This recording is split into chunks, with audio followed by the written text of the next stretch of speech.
Hello friends, welcome back to our YouTube channel Satvati learning, जहाँ पे आपको डिफरेंट अकाउंट से रिलेटेड कंसेप्ट्स के बारे में बहुत अच्छे अच्छे वीडियोस मिलते हैं। तो हमेशा की तरह आज भी मैंने कुछ नए चीज़ पे वीडियो लेके आया हूँ। उम्मीद करता हूँ कि आप सभी को ये वीडियो पसंद आएगा और बहुत हेल्प भी करेगा। आप हमारे यूट्यूब चैनल को सब्सक्राइब भी कर सकते हैं ताकि आपको डिफरेंट अकाउंटिंग कंसेप्ट्स में वीडियोस मिलते रहे। तो आइए देखते हैं आज कौन सा टॉपिक है। आज का टॉपिक है introduction to financial management. Financial management बहुत इम्पॉर्टेंट फैक्टर होता है। हर एक कंपनी को फाइनेंस की ज़रूरत होती है। कोई बिजनेस को रन करने के लिए हमें फाइनेंस की ज़रूरत होती है, छोटे से छोटा बिजनेस हो या बड़े से बड़ा बिजनेस हो। Each and every business activity depends upon finance, so it is called as life blood of business organisation. जैसे कि मैंने कहा कि छोटे से छोटा और बड़े से बड़ा जो बिज़नेस होते हैं, वो बिज़नेस में फाइनेंस अगर नहीं है तो आप बिज़नेस नहीं कर सकते। आप एग्ज़ाम्पल के तौर पे ले लीजिए कि कोई बंदा अगर वड़ा पाव बेचना चाहता है ठेले में, तो एटलीस्ट उसको वड़ा पाव बनाने के लिए जो रॉ मटेरियल्स चाहिए या तो वो ठेला लगाने के लिए जो खर्चे चाहिए, उसके लिए उसे फाइनेंस तो चाहिए। ठीक वैसे ही अगर एक बड़ा सा फ्रेंचाइज़ी आप लेना चाहते हैं मैकडॉनल्ड्स का, तो उसके लिए भी आपको फाइनेंस चाहिए। तो इट डज़न्ट मैटर कि what is the size of the business, आपको फाइनेंस की ज़रूरत होगी ही होगी। बिज़नेस के हर एक एक्टिविटी के लिए फाइनेंस की ज़रूरत होती है। इसलिए बिज़नेस में कोई भी एक्टिविटी अगर आप करना चाहते हो, तो आपको कहीं न कहीं से फाइनेंस को लेके आना पड़ता है। तो जैसे कि हमारे शरीर में अगर ब्लड नहीं है, तो हम ज़िंदा नहीं रह सकते हैं। ठीक वैसे बिज़नेस में अगर फाइनेंस नहीं है, तो बिज़नेस एग्ज़िस्ट ही नहीं करता है। तो ये फाइनेंस जो है, वो होता क्या है? Finance is nothing but the capital which we collect from outsiders, even we invest from our own pocket. तो ये जो फाइनेंस है, ये जितना ज़्यादा आप करेंगे तो अच्छा है, ऐसा तो नहीं है। फाइनेंस हमेशा आपके बिज़नेस के जो नेचर है या तो बिज़नेस का जो साइज़ है, उस हिसाब से फाइनेंस होना चाहिए। तो जो मैंने कहा कि हर एक एक्टिविटी के लिए आपको फाइनेंस की ज़रूरत होती है। भले आप वो प्रोडक्शन कर रहे हैं, तो भी आपको फाइनेंस चाहिए। आप लेबर्स को अगर वर्कर्स को अगर आप रख रहे हो, उससे काम करवा रहे हो, तो भी आपको फाइनेंस चाहिए। आप अगर कोई मशीन खरीद के इंस्टॉल करके वो मशीन से आप प्रोडक्शन करना चाहते हो, तो भी आपको फाइनेंस चाहिए। आप कोई प्रोडक्शन कर रहे हो, कोई प्रोडक्ट बनाना चाहते हो, उसके लिए भी फाइनेंस चाहिए। या तो आप ऑफ़िस एस्टैब्लिश करेंगे, तो ऑफ़िस में भी आपको खर्चे होंगे, उसके लिए भी फाइनेंस चाहिए। जैसे स्टाफ़ को रखेंगे तो उनको सैलरी देंगे, या तो कंप्यूटर्स वगैरह खरीदेंगे, फर्नीचर्स खरीदेंगे, है ना? या तो फिर मान लीजिए कि जो ऑफ़िस है वहाँ पे जो इलेक्ट्रिसिटी वगैरह है वो पे करेंगे, तो ये सारी चीज़ों के लिए भी आपको फाइनेंस की ज़रूरत होगी। या तो फिर मान लीजिए आप कुछ परचेज़ कर रहे हैं, बिकॉज़ आप अगर कुछ परचेज़ नहीं करेंगे, रॉ मटेरियल वगैरह, तो कैसे करके आप प्रोडक्शन करेंगे या तो आप बेचोगे सामान। तो इसके लिए भी आपको फाइनेंस की ज़रूरत होती है। तो जो मैंने कहा कि it is like a life blood of business organisation. जैसे कि शरीर में हमारे ब्लड अगर नहीं है तो वी आर नथिंग, हम कुछ नहीं कर सकते हैं। तो ठीक वैसे ही बिज़नेस ऑर्गेनाइजेशन में अगर फाइनेंस नहीं है, तो बिज़नेस ऑर्गेनाइजेशन सस्टेन कर ही नहीं सकता है। I think this part is clear to everyone. तो हम लोग नेक्स्ट पार्ट में जाते हैं। नेक्स्ट पार्ट में what is the meaning of finance that we will know. It is an art and science of managing money. Finance जो है वो क्या होता है?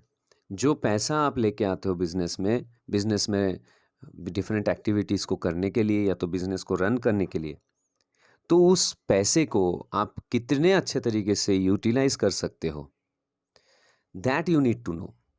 तो वो क्या है? वो एक आर्ट भी है, क्योंकि देखिए क्या होता है आर्ट में, हम रंगों को ऐसे तरीके से सजाते हैं, इस तरीके से यूज़ करते हैं कि वो दिखने में बहुत अच्छा दिखता है। या तो फिर आप ऐसे कह सकते हैं कि जिस तरीके से हम उस चीज़ को ड्रॉ करना चाहते हैं वही हमारे सामने उभर कर आता है। तो अगर आप एक अच्छा उम्मीद लेके बिज़नेस शुरू करना चाहते हो, जहाँ पे आप ये सोचते हो कि हर साल मेरे बिज़नेस में ग्रोथ हो, तो जब आप उसको सही तरीके से आप जब ड्राइंग करोगे, उस फाइनेंस को सही तरीके से आप यूटिलाइज़ करने की कोशिश करोगे, तो आप जो चाहते हो वो आपके सामने होते हुए दिखेगा। ठीक उसी तरीके से ये साइंस भी क्यों है?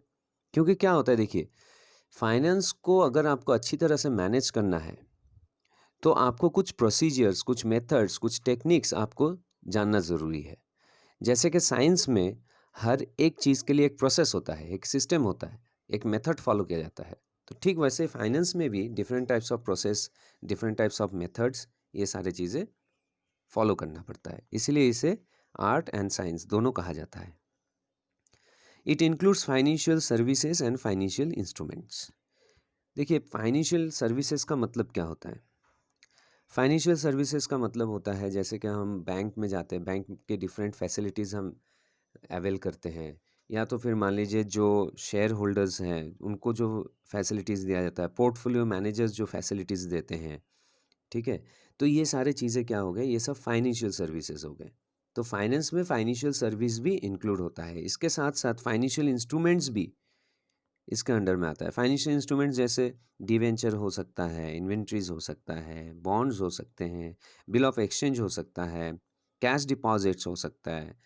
तो ये सारी चीज़ें जो है ये फाइनेंशियल इंस्ट्रूमेंट्स कहते हैं। क्यों इंस्ट्रूमेंट्स कहते हैं? क्योंकि इसके थ्रू आप फाइनेंस कलेक्ट कर सकते हो और एज़ ए इन्वेस्टर आप फाइनेंस में आप ये पैसे लागत लगा भी सकते हो। तो फाइनेंस में financial services and financial instrument दोनों इंक्लूड रहता है। It is the provision of money at the time when it is needed. देखिए, आज मुझे सिर्फ़ आज का सोच के तो काम नहीं करना है, मुझे फ्यूचर का सोच के भी काम करना है। तो अगर मान लीजिए कि मैं बतौर बिज़नेसमैन सिर्फ़ आज का रिक्वायरमेंट सोच के अगर पैसे कलेक्ट करता हूँ, कैपिटल इन्वेस्ट करता हूँ, तो क्या मेरा बिज़नेस कल रन कर पाएगा? नहीं कर पाएगा। तो मुझे क्या करना है, मुझे फ्यूचर का सोच के भी कैपिटल इन्वेस्ट करना पड़ता है। तो फ्यूचर का सोच के क्यों इन्वेस्ट करना पड़ता है कि जब जिस तरीके से जितना मुझे पैसे की ज़रूरत होगी, उतना ही पैसा या तो उतना ही कैपिटल मैं बिज़नेस में इन्वेस्ट कर सकता हूँ या तो बिज़नेस में यूटिलाइज़ कर सकता हूँ, ठीक है? तो ये जो फाइनेंस है, ये प्रोविज़न करता है पैसे का, जब हमें जहाँ पे जितना ज़रूरत है, उतना यूटिलाइज़ करने के लिए। It includes the procurement of funds and their effective utilisation in the business concern. देखिए, जब हम बिज़नेस शुरू करते हैं ना, अगर सोल ट्रेडिंग फर्म का आप बात कहते हैं, तो अपने पॉकेट से हम पैसे इन्वेस्ट करते हैं, राइट? या तो फिर हम हमारे दोस्तों से या फैमिली से हम पैसे लेके फिर इन्वेस्ट करते हैं। लेकिन जब एक जॉइंट स्टॉक कंपनी की बात होती है, तो वहाँ पे शेयर्स आ जाते हैं, डिवेंचर्स आ जाते हैं, टर्म लोन्स आ जाता है और बड़े पैमाने में बिज़नेस होता है। तो वहाँ पे हमें सबसे पहले ये ज़रूरत है सोचने की कि मेरे कंपनी में कैपिटल आएगा कहाँ से? तो इसे प्रोक्योरमेंट ऑफ फंड कहा जाता है, जहाँ से हम लोग डिफरेंट टाइप्स ऑफ रिसोर्सेज के थ्रू कैपिटल को कलेक्ट करते हैं। ओके, तो वो हमें जानना ज़रूरी है कि प्रोक्योरमेंट ऑफ फंड कहाँ से होगा और उसके साथ साथ उसका इफ़ेक्टिव यूटिलाइजेशन भी होना चाहिए बिज़नेस में। ऐसा नहीं है कि मैंने मान लीजिए कि मेरा एक बिज़नेस है जहाँ पे मुझे 2 लाख कैपिटल अगर हो गया तो इनफ है। वहाँ पे अगर मैं मान लीजिए कि 3 लाख 10 लाख रुपए अगर मैं एज़ अ कैपिटल लेके आ गया तो that is not an effective procurement of fund, क्योंकि उससे क्या होगा, पैसे ऐसे पड़े रहेंगे और आप मानो या ना मानो लेकिन जहाँ से भी आप पैसे लाते हो बतौर कैपिटल, उसके लिए आपको कुछ ना कुछ कॉस्ट पे करना पड़ता है, ठीक है? तो आपको जो कैपिटल आप प्रोक्योरमेंट ऑफ फंड जो कर रहे हो, that you have to utilise effectively. तो वो फंड जो है वो फंड कभी ज़ाया नहीं होता है। The concept of finance includes capital, funds, money and amount।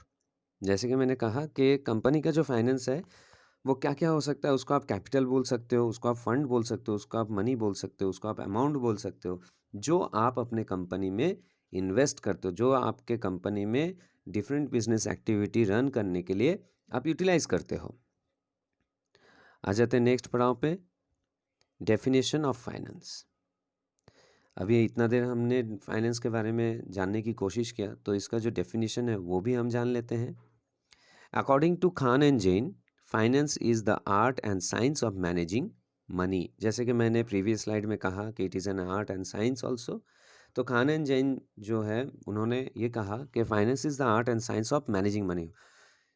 किस चीज़ का साइंस है, किस चीज़ का आर्ट है? Managing money. तो ये बहुत ही आसान डेफिनेशन है। वैसे तो डेफिनेशन बहुत सारे हैं, बट मैंने कोशिश किया कि जो आसान डेफिनेशन है, जो आसानी से आप याद रख सकते हो, एग्ज़ाम में लिख सकते हो, तो उस टाइप के डेफिनेशन मैंने दिखाने का कोशिश किया है। और भी एक डेफिनेशन देख लेते हैं जो बहुत फेमस है। Webster 9th new collegiate dictionary defines finance as the science on study of the management of funds and the management of fund as the system that includes the circulation of money, the granting of credit, the making of investment and the provision of banking facilities। तो finance क्या क्या है वो यहाँ पे बताया गया है कि it is a science on study of the management of funds. Management of funds मतलब जो फाइनेंस है उसको आप कितने अच्छे तरीके से मैनेज कर रहे हो। मैनेज कर रहे हो मतलब कितने अच्छे तरीके से उसको यूटिलाइज कर रहे हो। ओके। और ये सिस्टम जो है वो क्या क्या है उसमें इंक्लूड है? Circulation of money. Circulation of money कैसे होता है? बहुत आसान तरीके से मैं आपको समझा दे रहा हूँ। आपने कैपिटल लेके आया, आपको बिजनेस शुरू करना है सपोज, तो आप क्या करोगे? आप रॉ मटेरियल खरीदोगे, आप लेबर को पैसे दोगे, रॉ मटेरियल को आप फिनिश गुड्स में ट्रांसफ़र करोगे, आपके पास एक प्रोडक्ट आएगा जो आप बेचने लायक है। तो आप क्या किए? आपने पहले सामान परचेज़ किया, आपने लेबर्स को पैसे दिए, ये सारा चीज़ आपने पैसे डाले। अब जब आप उसको सेल करोगे तो उसमें से क्या होगा? पैसे जनरेट होंगे ना। तो this is called circulation of money. The granting of credit. Granting of credit मतलब आप अगर बिजनेस कर रहे हो, आप सेल करोगे प्रोडक्ट्स, तो ऐसा भी तो हो सकता है ना कि आपने क्रेडिट में सेल किया, तो आप क्या कर रहे हैं? आप क्रेडिट ग्रांट कर रहे हैं अपने कस्टमर्स को। The making of investment. Investment आप इन्वेस्टमेंट कर सकते हो। देखिए, अगर मेरा एक कंपनी है तो ज़रूरी नहीं है कि मैं इन्वेस्टमेंट नहीं करूँ, मैं भी इन्वेस्टमेंट कर सकता हूँ। तो दूसरे कोई कंपनी में मैंने इन्वेस्ट किया या तो किसी और चीज़ों में, गवर्नमेंट बॉन्ड्स वगैरह में मैंने इन्वेस्ट किया। तो ये सारे इन्वेस्टमेंट भी फाइनेंस का ही एक पार्ट है। And the provision of banking facilities. कोई भी बैंकिंग फैसिलिटी लिए बिना बिज़नेस नहीं हो सकता है। ओके। तो ये जो different types of banking facilities है, अभी आज के ज़माने में बैंक तो बहुत सारे एक्टिविटीज़ करते हैं। पहले ज़माने में क्या हुआ करता था कि बैंक सिर्फ पैसे डिपॉज़िट कर लेता था, पैसे विथड्रॉ करने में मदद करता था, ज़्यादा से ज़्यादा लोन देता था। लेकिन जब से बैंकिंग सिस्टम में डेवलपमेंट होने लगा, तो अभी तो इंश्योरेंस भी मिलता है, अभी पोर्टफोलियो मैनेजमेंट भी होता है। उसके बाद बैंक के थ्रू शेयर्स भी बेचे जाते हैं, डिवेंचर्स भी बेचे जाते हैं। तो ये सारी चीज़ें जो है बैंकिंग फैसिलिटी में अभी इंक्लूड हो गया। तो ये सारी चीज़ भी फाइनेंस का ही एक सिस्टम है। आई थिंक ये दोनों डेफिनेशन क्लियर हुआ आपको। अब आ जाते हैं what is the definition of business finance. Finance हमने जाना, अब बिजनेस फाइनेंस हम जानेंगे। बिजनेस फाइनेंस मतलब कॉर्पोरेट फाइनेंस। ठीक है, तो देख लेते हैं क्या है। According to the Wheeler, business finance is that business activity which concern with the acquisition and conservation of capital funds in meeting financial needs and overall objectives of a business enterprise। देखिए, finance, अच्छा एक बात बताइए, हमें एक घर खरीदना है तो हमें फाइनेंस चाहिए, है ना? तो क्या करेंगे? हम होम लोन लेंगे, राइट? हमें एक बाइक खरीदना है या तो हमें एक कार खरीदना है तो हमें फाइनेंस चाहिए, तो उसे क्या हो गया? उसे क्या कहते हैं? Vehicle finance, two wheeler finance, four wheeler finance. लेकिन this is not called as business finance. Business finance मतलब क्या है? आपके बिजनेस को इस्टेब्लिश करने के लिए या तो बिजनेस को एक्सपांड करने के लिए जो फाइनेंस आप लेते हो, that is called as business finance. ठीक है, तो यहाँ पे देखिए क्या बोला हुआ है कि business finance is that activity, business finance is that activity which concern with the acquisition and conservation of capital fund in meeting financial needs। मतलब ये वो एक्टिविटी है जो आपके बिजनेस में फंड्स एक्विजिशन करने के लिए, मतलब फंड्स कलेक्ट करने के लिए, और उस फंड को डिफरेंट फाइनेंशियल नीड्स जो है बिजनेस में, जैसे कि मैंने फर्स्ट स्लाइड में दिखाया कि आपको प्रोडक्शन करना है, आपको लेबर को पे करना है, या तो आपको मशीनरीज खरीदने हैं, या तो फिर मान लीजिए कि आपको ऑफिस के खर्चे चलाने हैं। तो ये जो different types of financial needs है, तो वो जो आपने कैपिटल एक्विजिशन किया, वो इस नीड्स को हेल्प करता है। तो क्या हो गया? कन्वर्ट हो गया। आपका जो कैपिटल फंड था, वो किस में कन्वर्ट हो गया? ये सारे डिफरेंट फाइनेंशियल एक्टिविटीज़ जो है, वो रन करने के लिए वो उसमें आपने डाला, तो कन्वर्ट हुआ। अब कन्वर्ट होने के बाद ये सारा चीज़ आप क्यों कर रहे हो? ये सारे एक्टिविटीज़ क्यों कर रहे हो? Because you want to sell something. तो जैसे आपने सेल किया, प्रोडक्ट सेल किया, तो आपको क्या हो गया? आपने जो भी इन्वेस्ट किया था डिफरेंट एक्टिविटीज़ में, तो वो सारे पैसे रिकवर हो गए और साथ में कुछ प्रॉफ़िट भी आपने कमाया, ठीक है? तो ये होते हैं सारे conversion of capital funds in different financial needs and overall objective of the business enterprise. देखिए, कोई भी बिजनेस एंटरप्राइज का ओवरऑल ऑब्जेक्टिव क्या है? दो ही है, एक है प्रॉफिट मैक्सिमेशन और दूसरा है वेल्थ मैक्सिमेशन। मेरे नेक्स्ट वीडियो में मैं इस बारे में डिस्कस करके बताऊंगा कि प्रॉफिट मैक्सिमेशन, वेल्थ मैक्सिमेशन क्या होता है। लेकिन अभी के लिए हम लोग जानते हैं कि ओवरऑल ऑब्जेक्टिव क्या है? ये दो ही है। तो ये दोनों ऑब्जेक्टिव को अगर आपको फुलफिल करना है, तो आपको बिजनेस फाइनेंस की ज़रूरत होती है। आ जाते हैं टाइप्स ऑफ फाइनेंस। बहुत अच्छा टॉपिक है टाइप्स ऑफ फाइनेंस। देखिए, यहाँ पे आपके सामने एक चार्ट दिख रहा होगा। फाइनेंस को ना दो हिस्से में हम डिवाइड करते हैं। एक होता है प्राइवेट फाइनेंस। प्राइवेट फाइनेंस मतलब मैं मेरे पॉकेट से जो इन फाइनेंस कर रहा हूँ वो, और दूसरा होता है पब्लिक फाइनेंस, जो लोगों से, गवर्नमेंट से, पब्लिक से हम जो कलेक्ट करते हैं वो। तो private finance and public finance को भी फर्दर डिवाइड किया जाता है। तो आ जाइए देखते हैं। Private finance we have individual finance. मुझे एक सोल ट्रेडिंग का फर्म खोलना है, या तो मान लीजिए कि मुझे एक छोटा सा किराने का दुकान खोलना है। तो व्हाट आई विल डू, मैं खुद अपने पॉकेट से इन्वेस्ट करूंगा, फाइनेंस करूंगा, तो that is called as individual finance.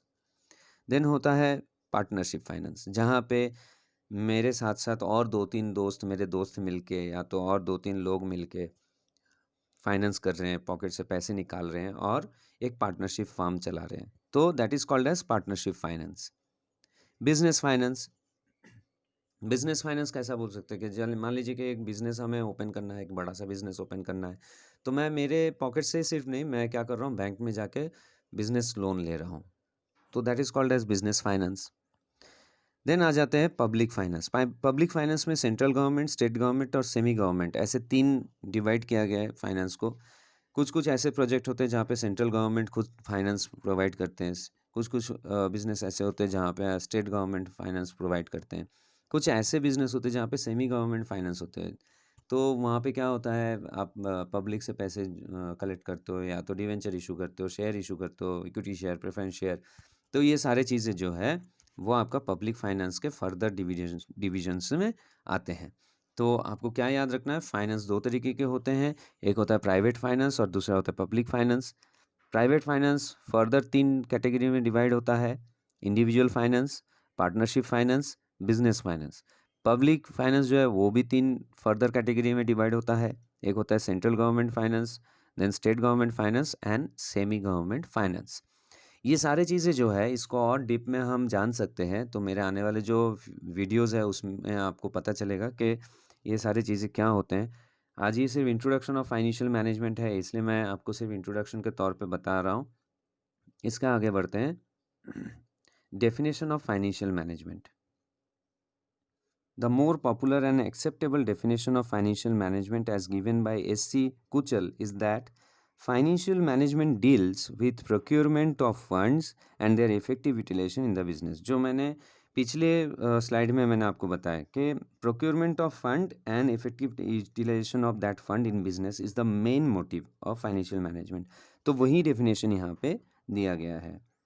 दूसरा डेफिनेशन है हॉवर्ड एंड ऑप्टन के हिसाब से, financial management is an application of general managerial principles to the area of financial decision making.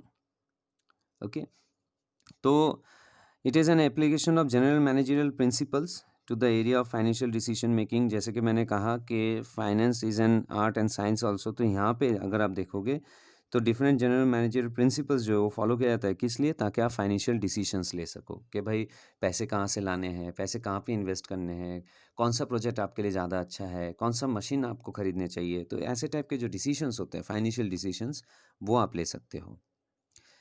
वेस्टॉन and ब्रिंघम के हिसाब से financial management is an area of financial decision making. Harmonising individual motives and enterprise goals. हम ये financial decisions क्यों लेते हैं? ताकि हमारे जो इंडिविजुअल मोटिव्स हैं और जो एंटरप्राइज की जो गोल है उसको हम अचीव कर पाएँ। ओके, सो अगर इसको समराइज़ किया जाए तो क्या होता है फाइनेंशियल मैनेजमेंट? तो financial management is mainly concern with the effective funds management in the business. In simple words, financial management as prescribed bye business firms can be called as corporation finance और business finance. तो financial management mainly किस पे ध्यान देता है? Funds का effective management. Funds मतलब जो इन्वेस्टमेंट आप लेके आ रहे हो उसका इफ़ेक्टिव मैनेजमेंट, कि पैसे वेस्ट नहीं होने चाहिए, रिसोर्सेज वेस्ट नहीं होने चाहिए, मिसयूज़ नहीं होने चाहिए, वो फाइनेंशियल मैनेजमेंट इंश्योर करता है। ओके, तो आई थिंक फाइनेंशियल मैनेजमेंट क्या होता है, it is clear to everyone. तो मेरे जो नेक्स्ट वीडियो है उसमें मैं आपको scope of financial management, objective of financial management, profit maximisation and wealth maximisation के बारे में बताऊंगा। तो तब तक के लिए आज मैं अलविदा लेना चाहता हूँ आप सभी से। उम्मीद करता हूँ कि आपको ये वीडियो हेल्प करेगा और आपको बहुत कुछ सीखने को मिला आज इंट्रोडक्शन ऑफ फाइनेंशियल मैनेजमेंट के टॉपिक पे। तो तब तक के लिए आप लोग खुश रहिए, हेल्दी रहिए और हमेशा आगे बढ़ते रहिए। Thank you everyone. Bye bye.